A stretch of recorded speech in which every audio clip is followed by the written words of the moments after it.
हाय दोस्तों, आप सब लोगों को स्वागत है मेरे YouTube चैनल पे। और आज हम बात करने जा रहे हैं मैकेनिज्म ऑफ स्प्लाइसिंग के बारे में।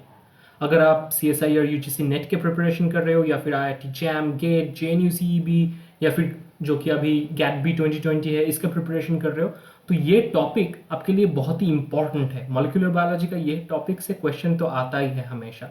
तो चलिए देखते हैं, आज हम लोग स्प्लाइसिंग का मैकेनिज्म के बारे में पूछते हैं और कैसे स्प्लाइसिंग होता है उसको जानेंगे इस वीडियो में। सो गाइस, हम लोगों को पता है कि कोई भी एक यूकैरियोटिक mRNA में क्या होता है, इंट्रॉन्स और एक्सॉन्स होता है। मतलब अपना जो जीन सीक्वेंस होगा उसमें भी एक्सॉन्स होगा और इंटरवेनिंग सीक्वेंस होगा इंट्रॉन्स का, राइट। तो इंट्रॉन्स एक्सॉन दोनों ही पाया जाता है। तो ऑब्वियसली जीन में अगर इंट्रॉन्स एक्सॉन दोनों होगा तो mRNA में तो प्राइमरी जो ट्रांसक्रिप्ट बनेगा जो कि मैच्योर mRNA है उसमें भी इंट्रॉन्स और एक्सॉन्स होगा। लेकिन जो मैच्योर mRNA है जिससे प्रोटीन बनता है, जो एक्चुअली प्रोटीन का ब्लूप्रिंट है, उसमें नहीं रहता है इंट्रॉन। तो इंट्रॉन निकाल दिया जाता है, राइट।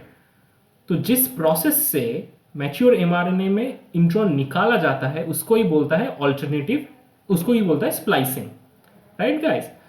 तो वही हम लोग देखेंगे आज, स्प्लाइसिंग का मैकेनिज्म क्या है।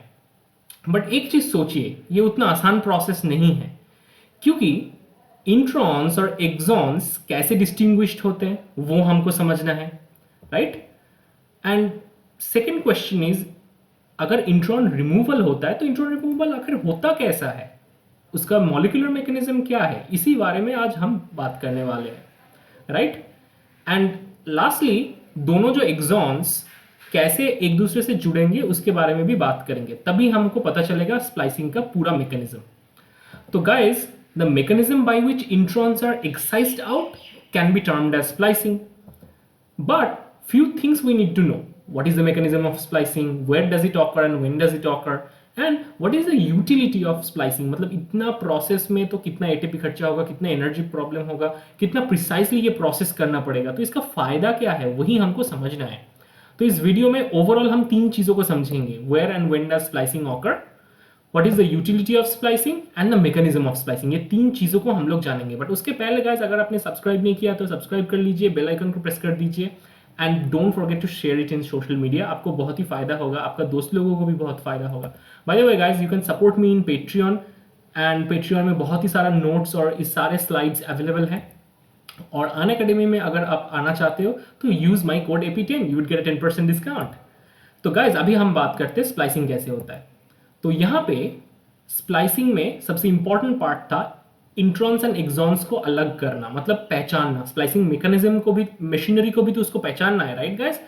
सो बेसिकली इंट्रॉन और एक्सॉन बाउंड्री में हम अच्छे से देखेंगे तो वो क्या है, वो कहलाते हैं 5 prime splice site and 3 prime splice site. तो and inside the introns there is some branch point, और इसका कैरेक्टरिस्टिक सीक्वेंस होता है गाइज।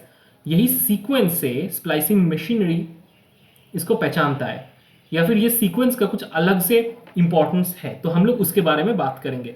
जैसे 5 प्राइम स्प्लाइस साइट में हमेशा GU पाया जाता है एंड 3 प्राइम स्प्लाइस साइट में हमेशा AG कैरेक्टरिस्टिक ये न्यूक्लियोटाइड्स होते हैं। तो गाइस, स्प्लाइसिंग उतना भी डिफिकल्ट नहीं है जितना कि लग रहा है आप लोगों को।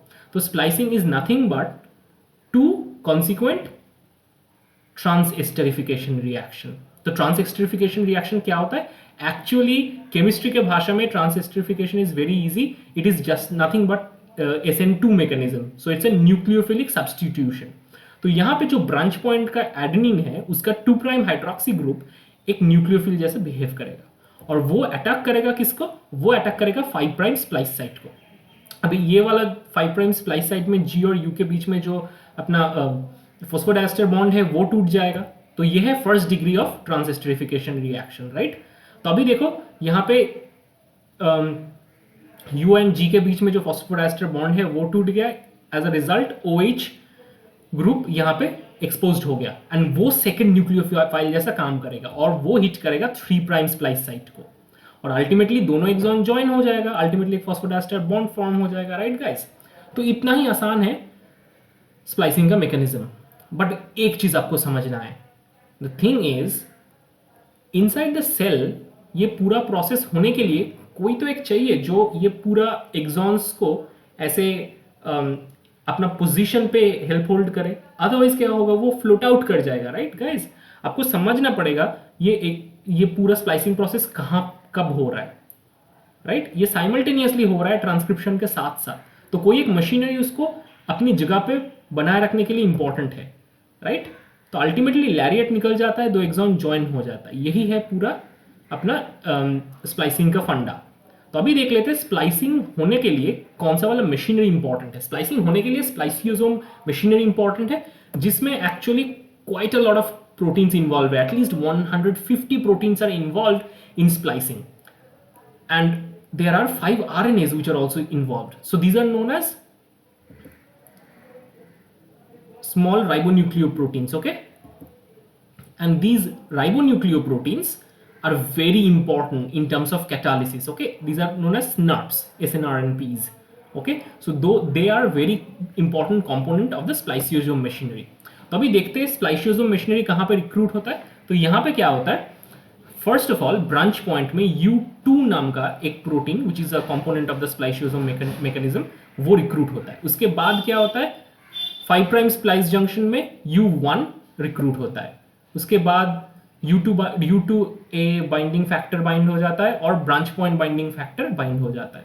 Ultimately branch point binding protein dissociate करता है और अपना स्प्लाइस साइट में क्या बाइंड होता है, U4, U6 and U5।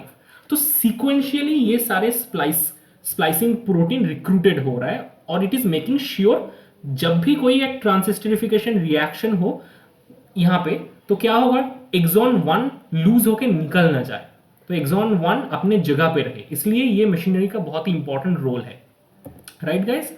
Ultimately ट्रांसिस्टरिफिकेशन reaction ही हो रहा है जो हम लोगों ने देखा है। अभी क्या होगा, 5 प्राइम स्प्लाइस साइट का जो एक्सपोज्ड OH ग्रुप है वो हिट करेगा 3 प्राइम स्प्लाइस साइट को और अल्टीमेटली लैरिएट निकल जाएगा और 2 एक्सॉन अपने आप एक दूसरे से जुड़ जाएगा। लेकिन ये जो प्रोसेस हम लोगों ने देखा पूरा स्प्लाइसिंग मैकेनिज्म का, there are many other sort of ways by which this splicing can happen, okay guys. For example, splicing of group 1 introns, group 2 introns and group 3 introns. So these are possible. But हर एक किसी intron का splicing mechanism के बारे में मैं एक detailed video बनाऊंगा, तो अभी गाइज इसके बारे में हम लोग बात नहीं करने वाले हैं, right. But overall the mechanism is pretty similar, so you have to hit these phosphodiester bonds with a nucleophile, and these nucleophiles are different for different kind of exons, but different for different kind of group introns. But anyway, there are similarities and differences between all these mechanisms which we will discuss later. But anyway guys, मानो कि ये एक particular mRNA है जिसका 4 axon है। अभी क्या है, ये 4 एक्सॉन डिफरेंटली सिलेक्टेड हो सकता है, जैसे कि ये 3 एक्सॉन अगर सिलेक्ट हो गया, एक ट्रांसक्रिप्ट बनेगा, दूसरा और वो एक प्रोटीन बनाएगा, उसका एक डिफरेंट फंक्शनलिटी होगा then if these 3 exons are selected, right. So ऐसे ऑल्टरनेटिव स्प्लाइसिंग मैकेनिज्म से डिफरेंट प्रोटीन का फंक्शनलिटी गेन कर सकता है सेल्स। मानो कि एक सेम जीन है, वो सेम जीन से 2 डिफरेंट टाइप ऑफ mRNA बन सकता है, और मानो ये जो 2 mRNA बन रहा है, ये दोनों डिफरेंट सेल में डिफरेंट काम भी कर सकते हैं, डिफरेंट प्रोटीन पैदा होगा, राइट, इससे। So that's the importance of alternating splicing, that is one of the importance of splicing mechanism और अल्टरनेटिव स्प्लाइसिंग। एक्चुअली एवोल्यूशन में बहुत ही ज्यादा इंपॉर्टेंस है इस प्रोसेस का, बिकॉज बहुत सारा प्रोटीन अपने नया फंक्शन गेन किया है ऐसे अल्टरनेटिव स्प्लाइसिंग से। सो ये बहुत ही इंपॉर्टेंट है, इसके लिए अलग वीडियो में हम लोग इसके डिटेल में बात करेंगे। एंड स्प्लाइसिंग कहां पे होता है गाइस? स्प्लाइसिंग होता है जब अपना ट्रांसक्रिप्शन खत्म भी नहीं हुआ, तब जब ट्रांसक्रिप्शन खत्म नहीं हुआ तब क्या हो रहा है, आरएनए पॉलीमरेज मूव कर रहे हैं 5 प्राइम टू 3 प्राइम डायरेक्शन पे, और इसका फॉस्फोराइलेटेड सी टर्मिनल डोमेन में कैपिंग एंजाइम और अल्टरनेटिव स्प्लाइसिंग एंजाइम्स डॉक होता है, और वो साइमल्टेनियसली स्प्लाइसिंग का इवेंट को रेगुलेट करता है ट्रांसक्रिप्शन के साथ। सो ये काफी कॉम्प्लिकेटेड गाइस, ओके। सो इस वीडियो में हम लोगों ने क्या देखा, स्प्लाइसिंग का मैकेनिज्म देखा, कहां पे स्प्लाइसिंग होता है, कब होता है वो देखा, और इसका यूटिलिटी के द्वारा हम लोगों ने देखा कि अल्टरनेटिव स्प्लाइसिंग से नया प्रोटीन का फंक्शन एक्वायर हो सकता है। सो आई होप आपको ये वीडियो अच्छा लगा। अगर आपको ये वीडियो अच्छा लगा तो don't forget to like, share and subscribe, and please share among your friends, and do let me know in the comment कैसे लगा आपको ये वीडियो। Thank you guys.